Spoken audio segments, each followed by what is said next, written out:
Damn it. ఏంటిటా కుండబద్దలు కొడతా అత్త. నమస్కారం. కుండబద్దల ప్రేక్షకులకు స్వాగతం. ఆంధ్రప్రదేశ్ రాష్ట్రంలో కాంగ్రెస్ వైసీపీతో పొత్తు పెట్టుకోబోతోంది అనే ఊహాగానం అయితే వినిపిస్తోంది. 15 సంవత్సరాలు మేము కూటమిగానే ఉంటామని కూటమిలో ఉన్న ప్రతి పార్టీ అభివర్ణిస్తున్న ఈ సమయంలో మరి రానున్న ఎన్నికల్లో మహా అయితే కొన్ని ఓట్లు సీట్లు తగ్గే అవకాశం ఉంది తప్ప వైసీపీ అధికారంలోకి రాదు, సింగిల్గా ఉన్నంతకాలం ఇలానే ఉంటుంది అనేది కానీ, లేకపోతే ఇక్కడ కాంగ్రెస్ పార్టీ వైసీపీకి అనుకూలంగా ఉండటం కోసమే కల్తీ నెయ్యి వ్యవహారంలో ఒక్క మాట కూడా మాట్లాడటం లేదు. రాహుల్ గాంధీ ఎస్పెషల్లీ హిందువుల మనోభావాలను సైతం దూరం పెట్టేసి కల్తీ నెయ్యి మీద, తిరుమల లడ్డు మీద ఒక్క వ్యాఖ్య కూడా చేయలేదనేది వినిపిస్తుంటే, మరి ఇక్కడ షర్మిలని ఏం చేయబోతోంది కాంగ్రెస్ పార్టీ అనేది కానీ, షర్మిల కూడా కేవలం జగన్మోహన్ రెడ్డి మీద తప్ప మిగతా ఎవరి మీద ఆవిడ పెద్దగా వ్యాఖ్యలు చేయకుండా నిన్న మొన్ననే బీజేపీకి బీ టీం లాగా వైసీపీ వ్యవహరిస్తోంది అని కామెంట్ చేయటం వెనుకున్న అసలు ఉద్దేశాలు ఏమిటి? వీటన్నిటి తరుణంలో పొత్తు ఉండబోతుందా, ఉండటం లేదా అనేది ఈ వీడియోలో పూర్తిగా మీకు వివరిస్తాను. వీడియో నచ్చితే కనుక ఖచ్చితంగా లైక్ చేయండి, ఇంకా 10 మందికి షేర్ చేయండి. అలాగనే మన కుండబద్దలు 2.0తో పాటుగా కుండబద్దల్లో కూడా లేటెస్ట్ అప్డేట్స్ తోటి ప్రతి వీడియోని మీ ముందు దాకా తీసుకొచ్చే ప్రయత్నం చేస్తున్నాం. మీరు సబ్స్క్రైబ్ చేసుకుంటే నోటిఫికేషన్ల రూపంలో అవి మీ దాకా త్వరగా చేరతాయి. Please subscribe our Kundabaddalu 2.0 and Kundabaddalu also. ఇక అసలు విషయానికి వస్తే, కూటమిలో ఉన్న ప్రతి party especially Pawan Kalyan first ఇది స్టార్ట్ చేశాడు. 15 సంవత్సరాలు మేము ఎటు తిరిగి పొత్తులోనే ఉంటాం అనేది. మరి టీడీపీ కూడా జనసేనకు కావలసిన విధంగానే అనుకూలంగానే ఉంటుంది. ఎక్కడ పవన్ కళ్యాణ్కి ఒక చిన్న దెబ్బ తగలటానికి కానీ, ఒక చిన్న మాట రావటానికి కూడా వీళ్ళే ఒప్పుకోవటం లేదు ఫస్ట్.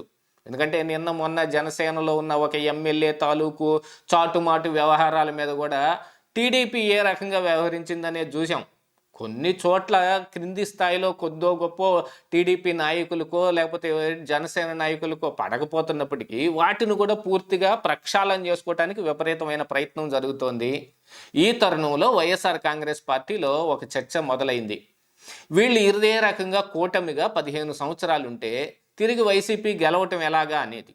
ఎందుకంటే కులాల సమీకరణ చేయటం కానీ, కాపు నాయకులను లేకపోతే దళితులను రెచ్చగొట్టడానికి కొంతమంది మేధావి వర్గాన్ని కూడా వాడుకుంటూ మరి అంబటి రాంబాబు చేసిన వ్యాఖ్యల్ని, కాపు కులానికి టైగర్గా ఉన్న అంబటి రాంబాబుని వేధించడానికి టీడీపీ ప్రయత్నం చేస్తుంది అనేది ఒకటి తెరపైకి తీసుకొచ్చి పెట్టారు. అలాగనే బీసీ నాయకుల పేరుతోటి జోగి రమేష్ కానీ మిగతా వాళ్ళు చేస్తున్న చాటుమాటు వ్యవహారాలు, కుట్రలు వీటన్నిటిని కూడా ఈ బీసీ కులానికి అంటగట్టే ప్రయత్నం చేశారు.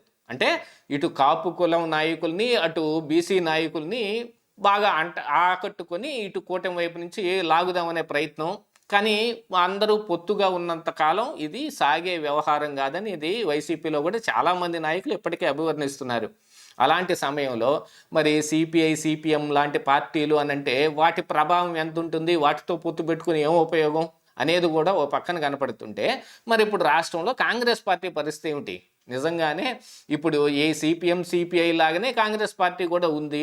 కాకపోతే వాళ్ళ దగ్గర ఉన్న ఒక పెద్ద ఇదేమిటి అని అంటే, కేంద్రంలో దరిదాపుగా ప్రతిపక్ష పాత్రను పోషిస్తూ, అది కాకుండా ఎన్డీఏకి దీటుగా ఇండీ కూటమిని కూడా వాళ్ళు మెయింటైన్ చేస్తూ ఉండటం, డైరెక్ట్గా ఇండీ కూటమిలోకి చేరకపోయినప్పటికీ అనధికారికంగానైనా సరే వాళ్ళ యొక్క హెల్ప్ తీసుకోవటానికి కాంగ్రెస్ పార్టీ పాత విధానాలని మొత్తాన్ని తీసుకొని ఇప్పుడు వైఎస్ఆర్ కాంగ్రెస్ పార్టీ కొత్తగా మళ్ళీ ప్రజల ముందుకు రావడానికి చేస్తున్న విస్తృత ప్రయత్నం ఒకటైతే కనపడుతోంది. దీనికోసమనే కల్తీ నెయ్యి మీద కాంగ్రెస్ నాయకులు ఎవరూ మాట్లాడటం లేదు. ఇక మరి కాంగ్రెస్లో సీనియర్ నాయకులు కొంతమంది అయితే అసలు తప్పంతా చంద్రబాబు నాయుడుదే అని మొత్తం తప్పుని చంద్రబాబు నాయుడు మీదకి నెట్టే ప్రయత్నం చేస్తున్నారు. ఇక కల్తీ నెయ్యి వ్యవహారం ఎలాగుంటే, మరి నిన్న మొన్న షర్మిల బీజేపీకి బీ టీం లాగా వ్యవహరిస్తున్నాడు YS Jaganmohan Reddy, YSR Congress party B team లాంటిది అని అభివర్ణిస్తూ ఒక పక్కన ఆవిడ కూడా కొన్ని ప్రయత్నాలు చేస్తుంది. కాకపోతే కాంగ్రెస్ పార్టీలో షర్మిలను కానీ ఆవిడ మాటను కానీ ఎవరూ పట్టించుకునే వాళ్ళు ఏం కనపడటం లేదు. కేంద్రంలో ఏం నిర్ణయం తీసుకుంటే అధిష్టానంలో ఉన్న రాహుల్ గాంధీయో సోనియా గాంధీయో తీసుకున్న నిర్ణయం ప్రకారంగానే మరి ఇక్కడ కింద ఉన్న నాయకులు కూడా నడవాలి. అవసరమైతే షర్మిలను కూడా పక్కన పెట్టేసే అవకాశం ఉంది. కొద్దో గొప్పో కొంత ప్రభావం చూపగలిగిన కాంగ్రెస్ పార్టీనైనా సరే మనం కలుపుకోకపోతే కనుక వచ్చే ఎన్నికల్లో కూడా మనం గెలవటం కష్టం అనేది కనపడుతుంటే, ఇక్కడ బాటం లైన్ ఏమిటి? కాంగ్రెస్ పార్టీని కలుపుకున్నా కూడా మరి జగన్మోహన్ రెడ్డి గెలుస్తాడా అంటే అందులో మాత్రం పెద్ద క్వశ్చన్ మార్కే కనపడతా ఉంది. ఇదే ఈరోజు కుండబద్దలు.